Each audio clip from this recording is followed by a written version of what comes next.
Panaji police have arrested 7 persons for allegedly attempting to murder activist Rama Kankonkar.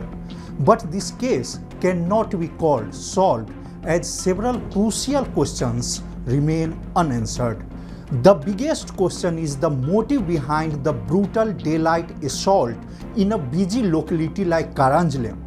Even after more than 48 hours of the attack and hours of intense custodial interrogation of arrested accused, police have yet to pinpoint the exact reason for targeting Rama Kankonkar.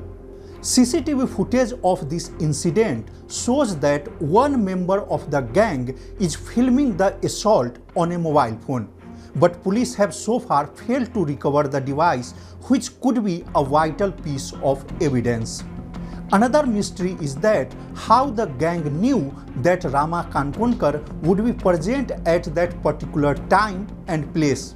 The most pressing question remains unanswered: were only the arrested accused persons behind the attack, or was it part of a larger conspiracy with someone still hiding in the shadows?